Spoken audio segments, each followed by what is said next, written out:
Well, hello everybody again. And I am lucky because I've got Jules Chabeaux with me again, the wildlife artist, who hopefully you saw her previous one, which was quite amazing. And we've got a story. She promised us a story at the end of that pony story, which we will bring in shortly into this one. Jules lives in Derbyshire, so sometime I have to get over there because Derbyshire's not really very far from me. And she's lives in the countryside there, deeply in the countryside. And she's an artist who's deeply connected with nature. And she's well able to produce pictures of nature. And her art, it really helps others make that connection with nature themselves. And I know Jules will have some stories about that. And today we're actually going to be talking about Scottish wildcats, which we'll tell you a little more about in a moment. But this is her glorious picture of the Scottish wildcat. But before we go any further, because I know we're going to forget it, Jules, I'm going to stop the screen share and you are going to tell us the pony story. Last time. Well, thank you so much for having me back again. I thoroughly enjoyed our first conversation, and I'm just as excited to continue and carry that on. So we just were reaching the hour, weren't we, last time? And yeah. sort of popped into mind. So I was pondering how to tell it, because it was a very intuitive experience, and I think that's what maybe one of the key messages is. Certainly my passion right from being a small girl is that I somehow remembered, and I know quite a few people do come in remembering, but a lot of people don't come in remembering, and that's not that there's anything wrong with people that come in not remembering. It's just difference, isn't it? But that's like remembering who you were before. Yeah, remembering that we're all connected. Yes, and well, there is this non-verbal language, communication, energy, whatever you want to call it, that is inherently there, and yet we do have to apply certain beliefs and states of being in order to make that connection and to build that connection. And so that sense of intuition, for me, I feel lucky that I've always had that, even though lots of people have said to me, well, that's a bit strange. Or when I was young, I'd be told not to be silly because animals didn't talk or communicate, and they weren't trying to reach out to us in any way. And still today, I get people that will say, oh, you're a bit strange, aren't you, saying things like that. But now, as I get older, I care less and less, which is good. So the pony story is a beautiful one of many examples, and I'm sure you can share plenty as well, where there's an intuitive call. And it started, I was in my car, I was coming back, probably a couple of years ago now. I was coming back from somewhere, can't remember where, and I suddenly had this feeling that I needed to go an alternative way home, which wasn't the most direct. And our busy mind normally does I've got time to do that. But I knew better, and I felt this call, and it came from my heart, and I thought, right, well, I'm obviously needed. So I drove the alternative way, took a little bit longer.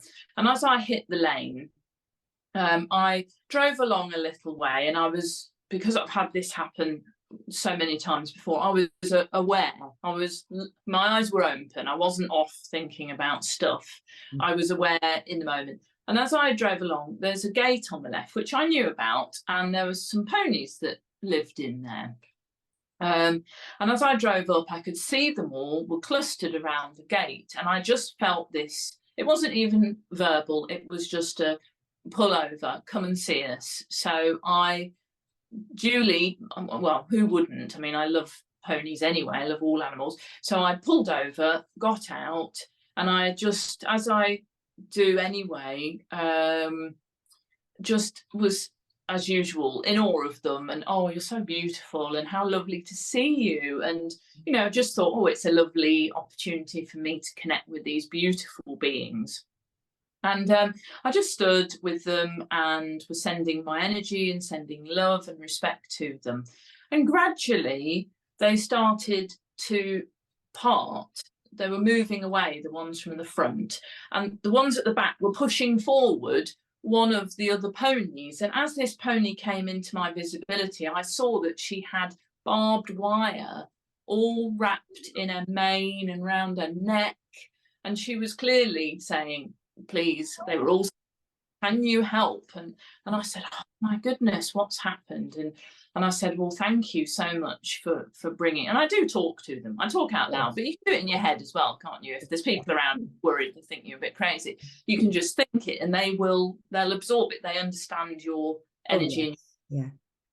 So I said, look, what I'm going to do is if you can stand really still and quiet for me, I can very carefully start to, and I knew that how dangerous this was. I didn't have any gloves or anything because I was coming back. Yeah. So I basically just took my time and just kept talking to this beautiful little pony. She was as good as gold. She did not move. And it must have taken me, I don't know how long it took, but it must have been 20 minutes to untangle it from her mane. And I mean, there was meters and meters of this stuff, and it's horrible. I mean, I hate barbed wire anyway.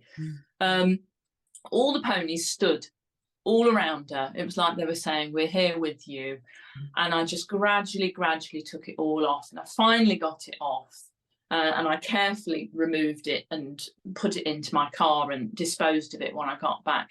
And then as soon as I'd done it, they just all grouped back together and they just stood with me for probably only about 5 minutes. And I just said, oh, thank you so much for letting me, help and be of.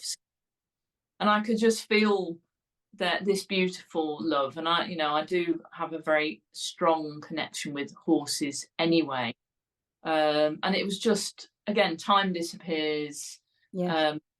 My awareness, there could have been other people. I don't know whether there was anybody else around because it all disappeared. Yeah. And it felt like such an honour for them to have called to me, and so incredible. And no matter how often it happens, I'm always just blown away by it. You're just like, just, that is so incredible. Even in my heart, I know that that's the way the world is. It still always blows me away. So I thought that was just a lovely story of how, how much trust they placed in me, and how I, had to trust them as well. Because if she'd have panicked or pulled away, it would do her a lot of damage, but it would also have, probably quite you.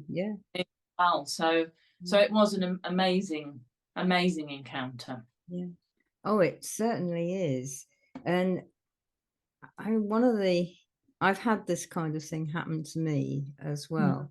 With mine, I was out walking with a friend on Exmoor, and there were some deer over in the other side of a wall, a hedge, and we could feel them calling to one hind. These big red deer. So one hind was calling, and hi, we're coming.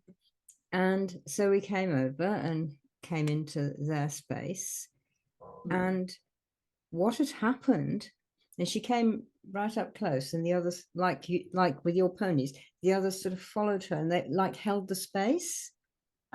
Yeah. And what had happened was her calf had got caught on barbed wire in the hedge, was hanging by the back legs.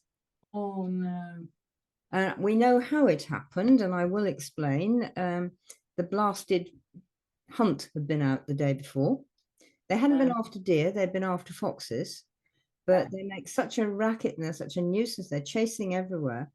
The deer had run, quite rightly, and of course the calf didn't know what to do and got stuck in the hedge. He'd probably been there for 20 hours. Oh my goodness. I'm not very strong, but I do know what to do. But my friend, fortunately, she keeps cattle of her own. She knows how to deal with this thing, and she's got good muscles and good back and that. And between us, we managed to lift the calf again without struggling off the wire and get him completely disentangled. Yes, he was cut and scratched, but nothing was broken. Yeah. Back down on the ground, and he ran to Mum. Yeah. And Mum sort of nuzzled him, but then she stopped and she stood and she looked at us, and you could feel her saying, thank you. Yes. Yeah, absolutely. And That's it. what gets me, and it's happened with you, because they pulled you onto a different road, but they Yeah. contact you from miles away. Well, space and time does not apply in Yeah, this. it was the same with us, as we weren't going to go that way. We were going to go in quite the opposite direction. And no, let's go this way after all. And if Yeah. we hadn't gone that way, we wouldn't have been there, and the calf would probably have died. Yeah. Yeah. No, it's Very cool. incredible. I know. I love it. And that's, that's why, you can connect with animals from images. You can connect with animals that have passed over. You can connect with animals that you've met in Australia that you're tuning into that afternoon from Britain or wherever. And that's another part of intuitive knowing, isn't it? That time, space is not constrictive, because when you're communicating from the heart, it transcends all of that and is immediate and very powerful, much more powerful than we could figure out. How Yeah. they say down this route instead of go your normal way, Yeah. it's like, come this way because we need you, and I could feel when you were saying I want to tell a story last time, and I was saying, no, keep it for next time. But I could feel that it was a rescue story. And Jules hadn't told me anything about it other than it's my pony story. And but I sort of felt it was a rescue story. yeah. They do. I mean, there are so many occasions that, people working with dolphins and sharks even, and they're like, help us. Mm-hmm. And the person's gone and done it, and everything's all right. Yes. Yeah. And Even, you see even those. lions. I mean, you've got lion experience. So yeah. Yeah. The lions are incredible, and they will call for assistance. And I think I can't explain it, but I think they know, they can feel the energy that's available to access, and they will call on that energy that feels heart-centered and Yes. and present, because without the presence they can't connect with you. No. So No. so you have to have that presence, and I don't think there's many humans that stay in pure presence all the time. I've been one or two over the entirety of our existence, but we sort of come in and out of it as best we can, don't we? But I think they tune into that. They do. And I think they tune into the fact that this is perhaps something you do regularly. Because I'm sure you do it when you go out for a walk, and I do it when I go out for a walk. I do it when I go out in the garden. Yeah. Oh, Yeah. right, connecting to the plants or the birds or whatever it is that is around you. And some people like naturally do that. Yeah. And some people learn it. And one of the things, you do with your paintings, and I do particularly with the retreats and things that I do, is I help people to like relearn this. Exactly. Believe, everybody remember. Can. Possible, It yeah. isn't a special gift. We can all access it if we want to. Yes. And if we're willing to practice it, and also we're willing to believe it, because dependent on what we've been taught and how we've been taught it, that can be more stubbornly in place than in some than in others. But yeah, because I think the believing comes first, and then the skills flow from that, don't they? Because if you're trying to practice it but there's a belief going, you're right, you find it much more difficult. But it's something I find, because I teach this stuff as well in other ways beyond the retreats, and people come and they want to do it. Yeah. They go through all this, I'm not good enough, I'm not worthy, I'm an imposter if I try to do this, all of the usual stuff. Yeah. And because that stops them.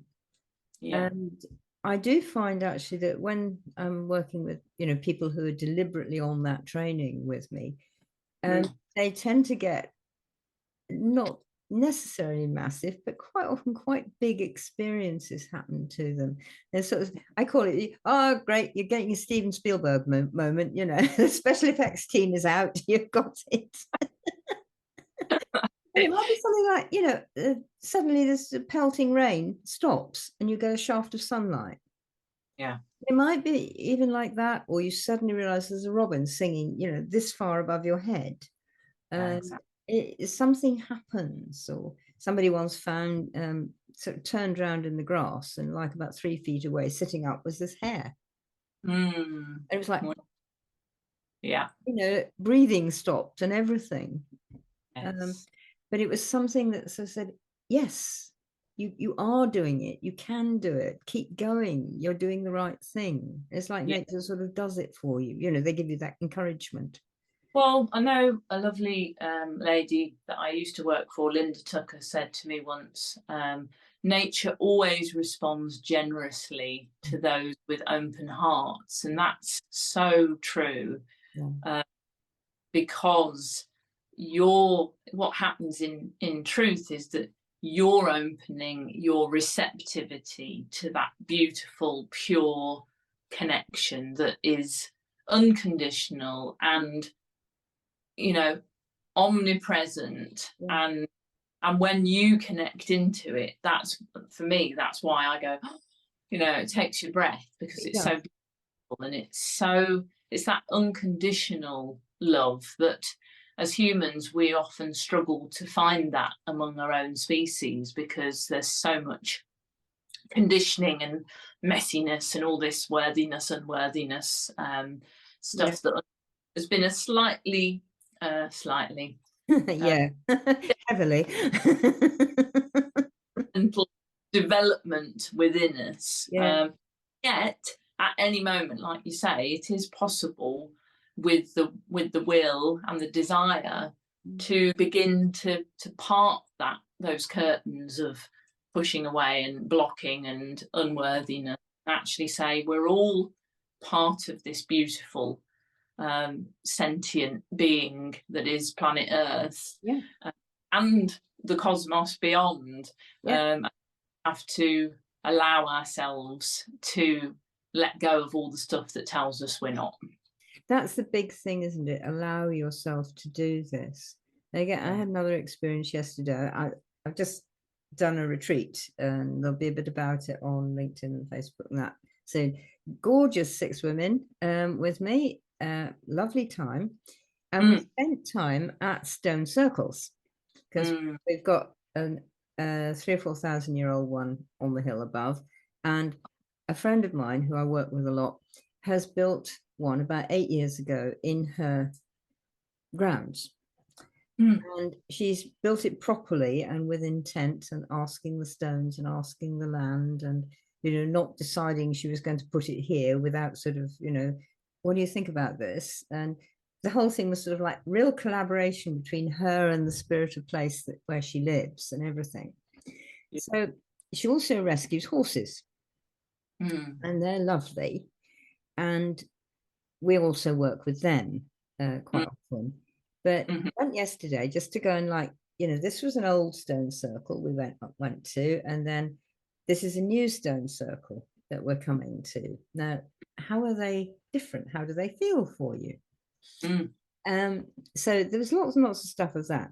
But the animal thing that happened, and they hadn't realized it would. I thought it might, but it did. The horses are all around the stone circle. They're in the paddock separate from it, but they're all around it. Yeah. And one of them was lying flat out. She was totally relaxed. Horses don't lie flat down for very long or very often, because they're prey animals, and, you know, you're lying out like this, you are lunch. Yeah.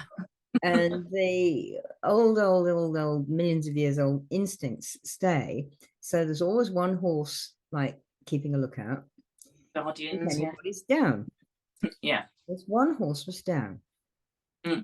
So everybody went in the circle, and they really got connected and still inside themselves.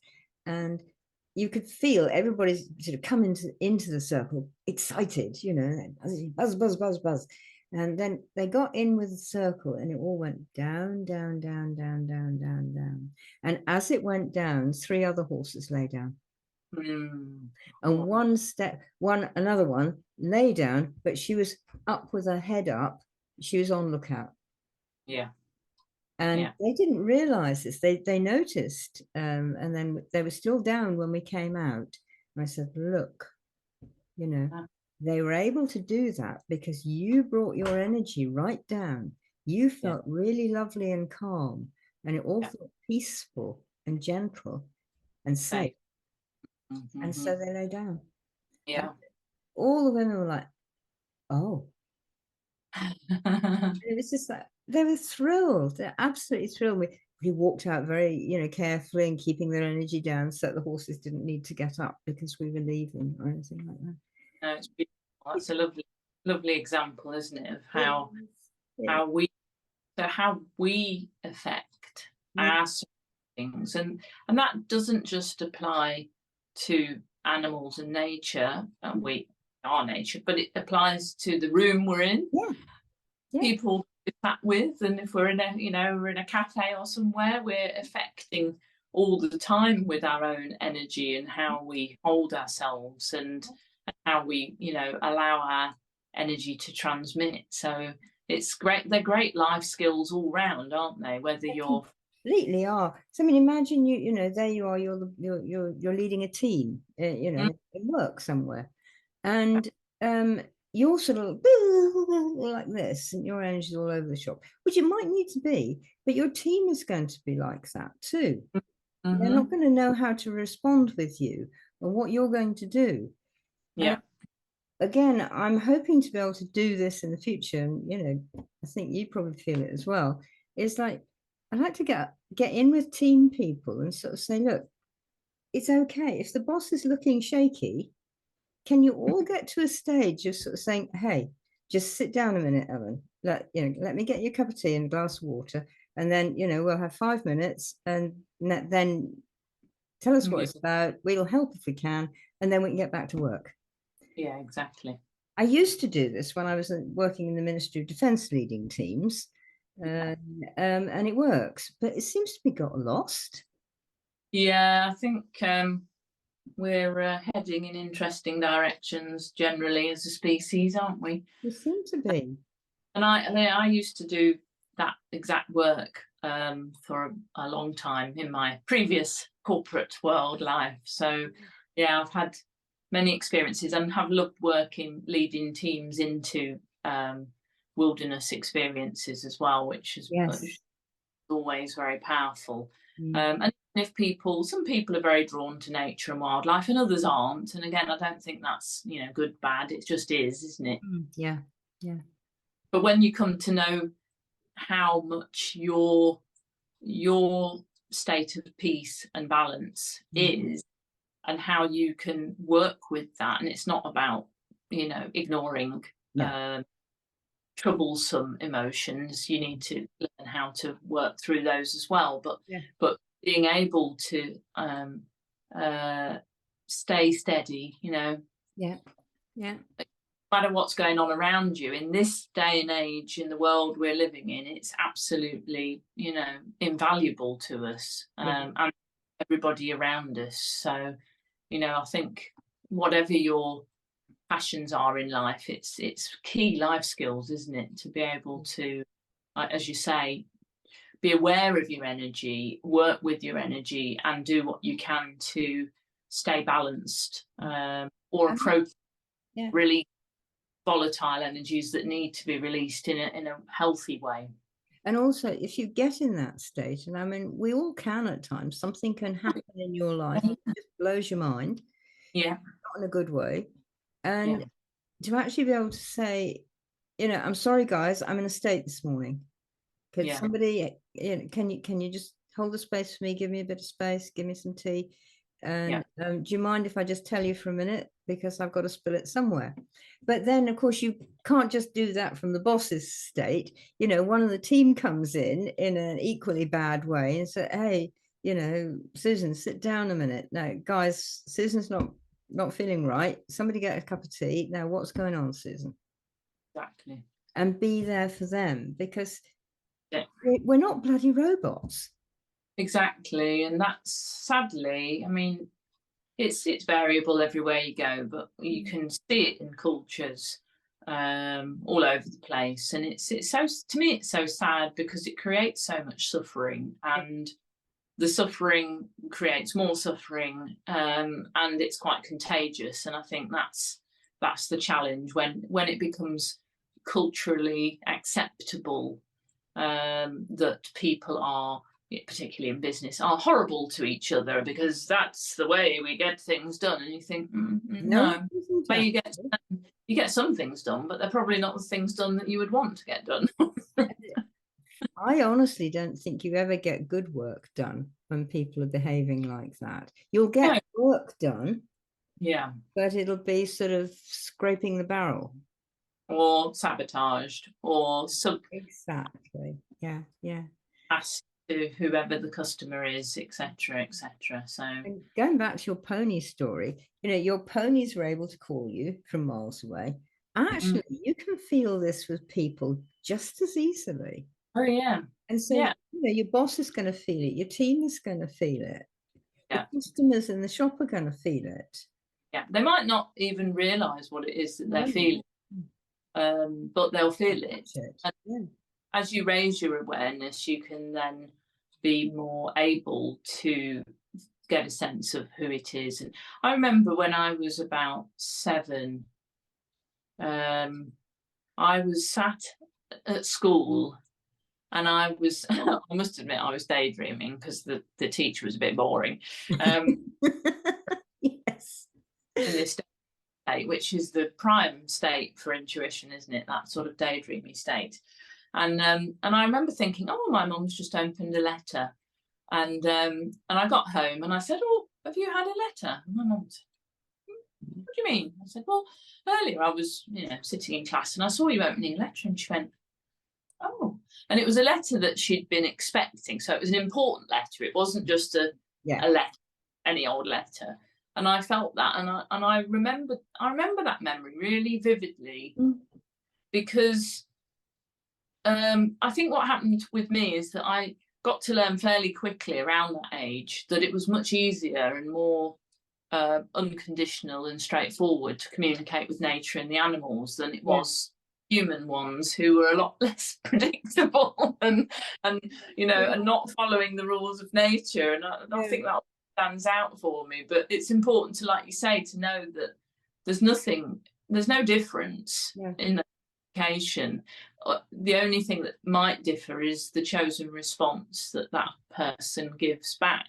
Yes. If when you approach them or mention something to them. So, and that can be a bit horrible, but usually because they're frightened.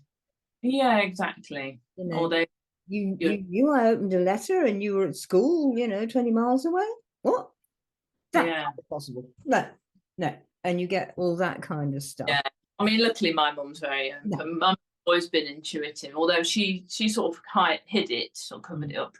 It wasn't there, but she knew that it was real. So that was okay. But like you say, others can be quite frightened of it, or fearful that you're trying to manipulate them in some way.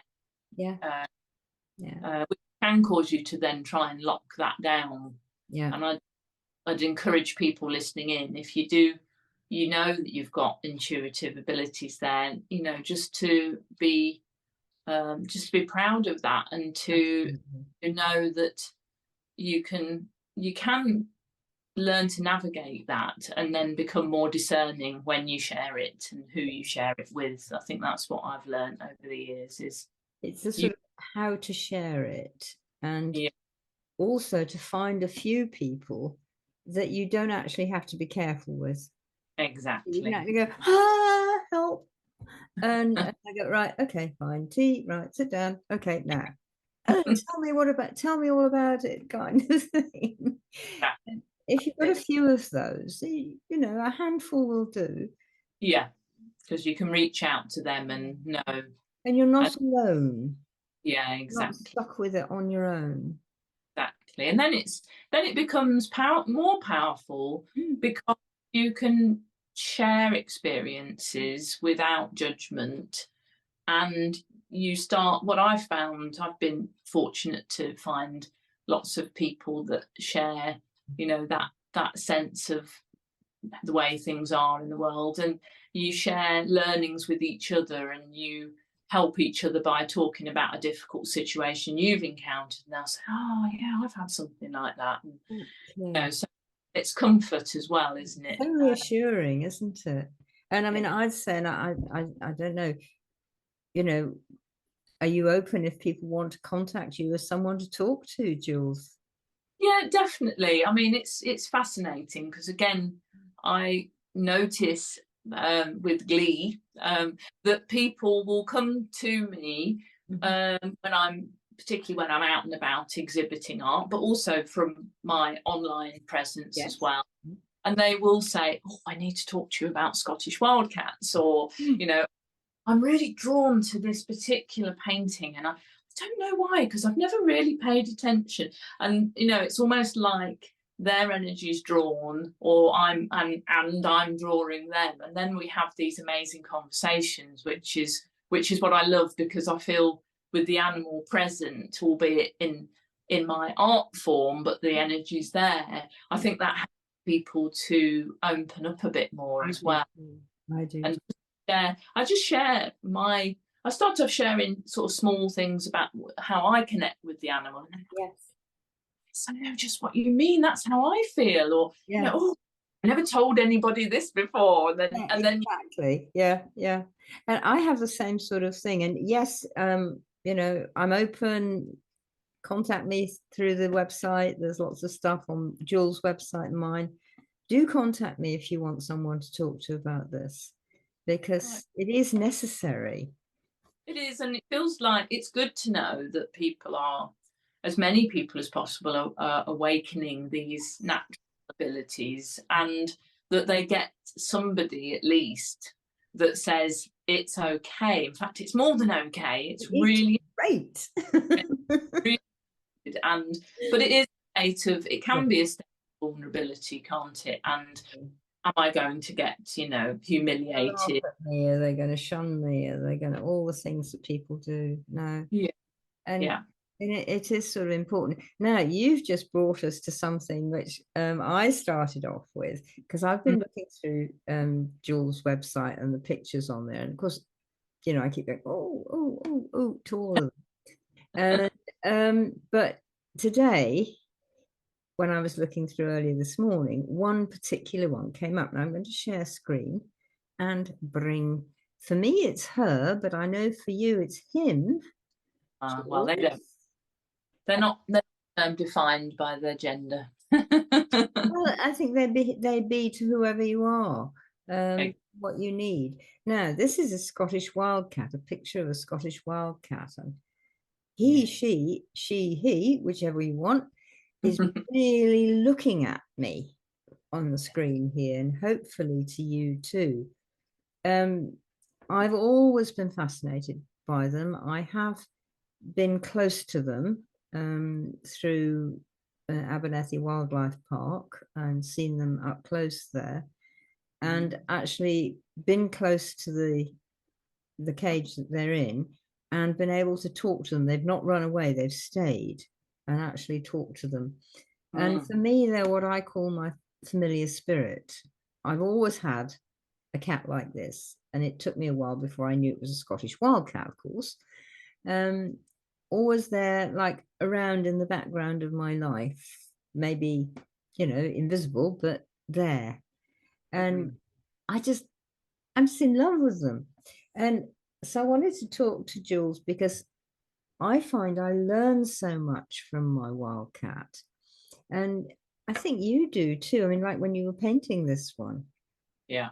Oh, yeah, definitely. I again, it's sort of that daydream state where I'm spending lots of hours, like, just looking at them and watching them emerge, and finding that I'm doing things to create the piece, Yeah. that's not entirely of my logical mind. Let's put Yeah. it that way. It's almost like, what do you mean that color? Oh, okay, let's try it. Oh, you know, Oh.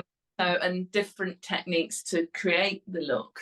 And so for me, it's almost like a deep connection, animal communication connection that goes on right from them initially saying, you're going to create an image of me now, Yeah. aren't you? And I say, okay, then. Happens, you know, I don't say, oh, I'm going to do this now.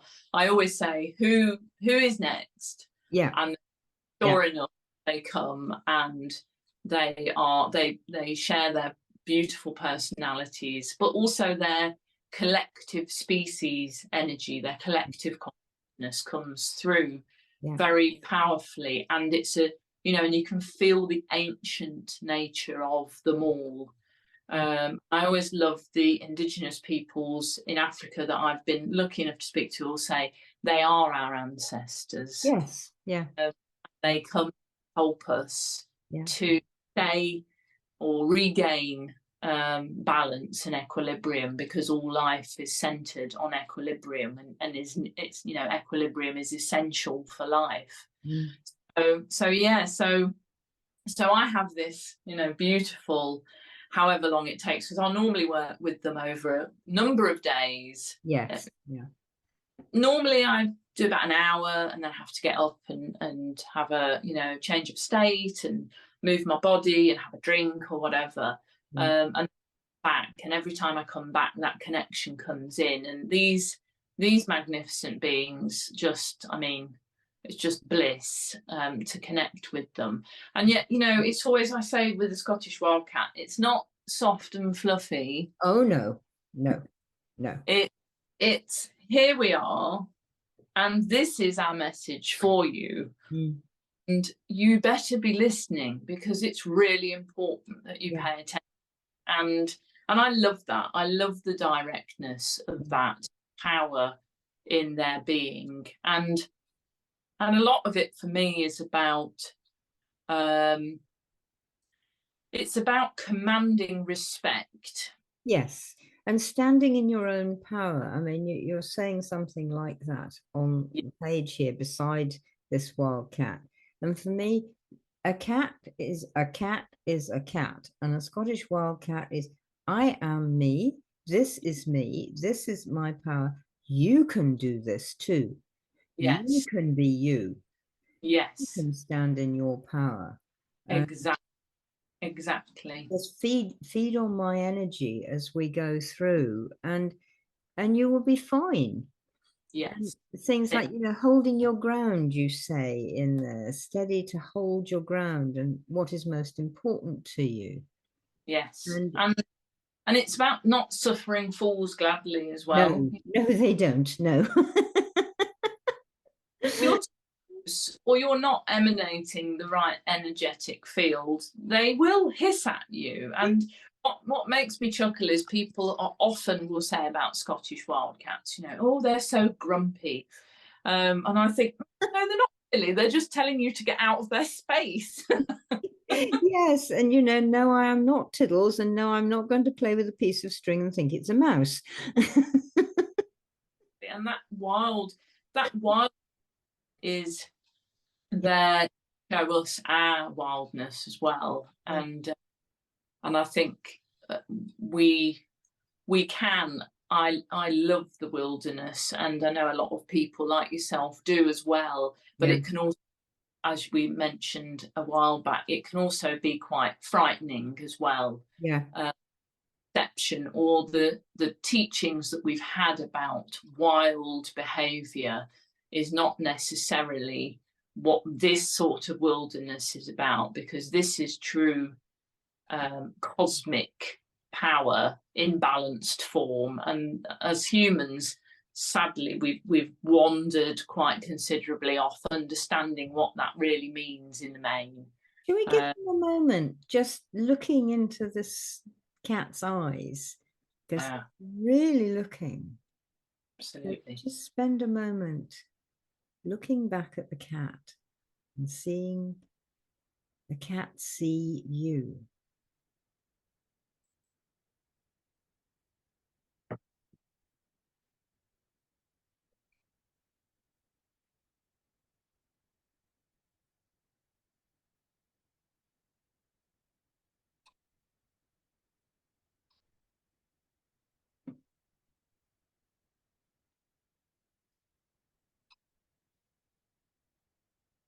I don't know how that was for you, Julie, but it's so beautiful to be seen. Yes. Yeah. It's a pure visibility, isn't it? Yeah. And there's no judgment in there, as you said. Exactly. It's just, I am seeing you Yeah. exactly as you are, and it's okay. Yes. Yeah. Yes, indeed. I'll stop him now. And if you want him, all you need to do is go back on Julie's website. There he is. But it's so powerful. And as you were saying, using the pictures to help people as well. And Yeah. what we can learn from them is, I mean, your experience with Indigenous people in Africa, but with my own Indigenous people here, I was brought up. These are our ancestors. They've been here millions of years longer than us. They know so much more than we do, and they're all willing to show us, and they have their own particular characteristics. Like wildcat is very there, standing in their power, in their presence. We can do that as well. And the Yeah. other animals have their thing that they can tell you as well. Exactly. Exactly. And that's, for me, that's where it all fits together, in understanding our part in this big jigsaw puzzle, and their part, and how we can honour all of those parts, especially when we realise that they're all in us as well. Yes. Yeah. And that's the realisation. And, you know, I can't remember who said it, but somebody said something along the lines of, you know, if we only remembered that we are all one, we wouldn't ever do harm to any other.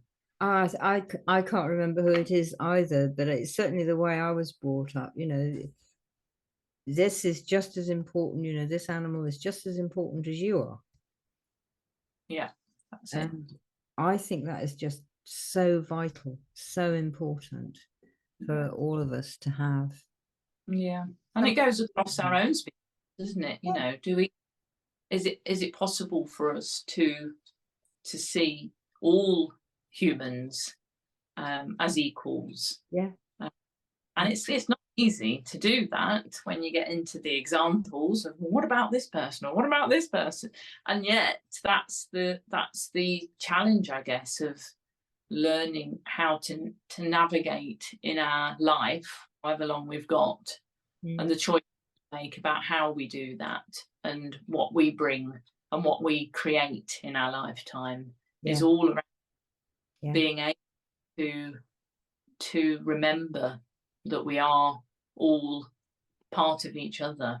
Yeah. No matter how you might not want to acknowledge that, it's there, and we can help to shift that with that sort of ripple out with our own energy. And I think too, it's important to remember that you don't have to like everybody else just to treat them decently. Exactly. You don't have to condone behaviour or agree with beliefs. And yet it is about, you know, we find it challenging enough to understand ourselves and our own path, never mind anybody else's. But I found from my own psychology and coaching work that people need to feel that other people are like them, which I think we touched on a little in a way earlier, because otherwise they don't feel validated for themselves. Yeah. And it's quite okay for somebody not to be like you. Yeah. But you don't have to like that. You don't have to be friends with them. You don't have to speak to them or have anything to do with them if you don't wish to. And that is not part of treating somebody equally. Whether you like somebody, if you don't like somebody, then it's probably best if you just stay out of their space and they stay out of yours, because you'll only irritate each other, and then you'll be fighting it down. I shouldn't feel like that. I shouldn't feel like that. But heck, you do. So, you know, you don't, as people say, certainly in business, we just don't click. Mm-hmm. Yeah, And that's fine. yeah, yeah. And it's searching for, if you have to work with, well, you don't have to if you want to have choice, but Mm. you're working with somebody that you don't get on with, it's about where is it that we have a common ground, Yes. where we assist each other with our different abilities and Yeah. skills, and can we find that, and can we find a way of making that work? Mm. uh, and again, I think the animals show us that, They because do. whenever around an animal, when you have stepped over a boundary, they will let you know. It might be very subtle, and you might need to learn how to understand that subtlety. It might not be subtle, it might be a big hiss from a Scottish wildcat, They or might, yeah. Or a swipe or something, yeah. But it might be just something like, you go to touch, say you go to touch the cat, your cat even, and they'll go, mm-hmm, and it's like, not now. exactly, yeah, And it's the same thing, if there could be moments when I could rush up to you and want to give you a hug, and it would be like, no, no, not now. yeah, yeah. And it's tuning into that subtle non-verbal communication often that is also important, because that also helps us to become much more aware of ourselves and what we're feeling in our body, Yes. uh, so that we can go, well, why is my body feeling like this now, and what is that giving me clues about, in terms of perhaps I need to slow down, or Mm. I need to go a different way home tonight, or Yes. whatever, Yeah. and that, uh, that they call them whispers, so you do have to be listening from your heart, or you won't hear them. And that's the missing part of intuition for a lot of people. I think if we get so busy and noisy and agitated, the receivers are shut down because it's all outgoing. Yeah. um, you won't pick up a radio wave if you're blocking the No. signal with your Or your transmission. stuff going out. No, you won't pick up the signal. And you don't even pick up the signals for yourself. Maybe you've been standing all day or doing something and your back is there screaming. Exactly, But yeah, oh yeah, I've got to do. Oh, I've got to do this, and your back is there. So I'm going to give up in a minute. I yeah, really am. I'm going to give up in a minute. And you've got to pick up all those body signals as well. Like, I'm actually too tired to do this. yeah, And exactly. then you come across the next problem, which we'll probably go into next time. I think we have a chit chat, is like being able to admit that to yourself, like, I'm Mm, not fit to drive this morning. yeah, I'm not fit to do this morning. yeah, I've got a headache and it's not going away. And, sorry guys, I'm not available until this yeah, headache's gone. And yeah, being then so, able to sort of say, like, I might have appointments, calls or something tomorrow morning, and I've got a headache and I can't be there for the people because the headache won't let me. And so, okay, sorry guys, I'm not well. I will be with you again as soon as I can. it, And yeah. you're not a wimp for being that. And somebody was saying to me they felt like a wimp when they said that. Well, it's again all old conditioning, Mm. uh, over matter and Yeah, force, and the body as a slave.